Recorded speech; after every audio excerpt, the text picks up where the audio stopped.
today's topic comes from a good friend of ours, Warren, from over at Skydive the Farm and from Shooting Star. He says that oftentimes he has kind of smaller girls come to him, or I guess it could be not just, I won't want to be sexist here, it could be any small jumper. It could be Stump, for example, who weighs 130 pounds. But he says they come to him with this issue where they say, I weigh 105 or 110 pounds, and I want to jump a parachute that I can get some, a little bit of push into the wind. I don't want to be backing up all the time when the winds are over 15 miles an hour, but I don't really want to jump a 100 square foot parachute. What's the solution to that? Warren says he's just not really sure what to tell him. That's a tough one.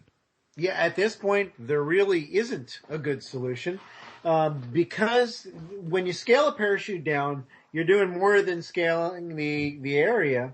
You're also scaling the volume. And unfortunately, the volume, the way most of us are scaling parachutes, the volume scales down faster than the area does. So what happens is you get the lighter weight jumpers being a little bit left out.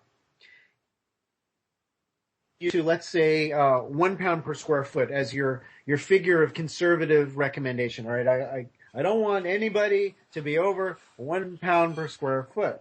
Well, consequently, that means that a 100-pound jumper is going to be at on a 100 square foot canopy. Well, okay, maybe a little bit bigger than that because you got to add the weight of the gear. But it's not a really good way to go, is it? So really we have to think of a nonlinear equation here. And this is why I went so far as to write a chart. I actually put together a nonlinear chart that creates a little bit more of a conservative number for the lighter weight jumpers and a more aggressive number, a higher wing loading, for the bigger jumpers, because bigger parachutes can handle more wing loading and still be slow and forgiving. Little parachutes, even with a very light wing loading, and when I say little parachutes, anything under 150 is a small parachute, and some would even consider a 150 to be a small parachute. It's going to be radical, even with a light wing loading under it. So one of the possibilities down the road is a new product that would actually involve a thicker airfoil for a smaller parachute. And this is, I'm working on this project right now. It's codename Butterfly. It's the Butterfly project. Hopefully we'll come up with an answer to this in the design end of things. But in the meantime, what it really comes down to is if you're a smaller jumper, the best thing that you can do is educate yourself about parachute flight. Take canopy flight courses, get good enough that you can downsize safely to a 150. Let's talk specifically just for a second. This is an issue that Carrie ran into when she was progressing. This exact problem, because she's very small. And so then it was like, if the winds were above 15 miles an hour, she felt like she was it was kind of a catch-22, because, she knows that she's capable of jumping in 15 mile an hour winds, but she was on a parachute that was so big for her weight that she couldn't penetrate into more wind than that. So does that mean that those people of that body type and that size just have to stop jumping in lower wind conditions? Is that the answer for them? Well, that's one of the possible answers. Yes, it is. Another possible answer is that you put them on the conservative canopy like the 150, but you put 20 pounds of weight on them. Interesting. Right? So now the bigger parachute with more weight under it is going to be more docile than downsizing without the weight.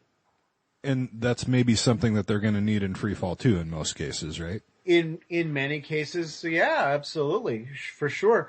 People shy away from putting weights on their AFF students. But the truth is, if you're not, jumping within a mile of a drownable body of water, if they're doing fairly well with their canopy flight, there's nothing wrong with putting some weight on them. I really don't think there is.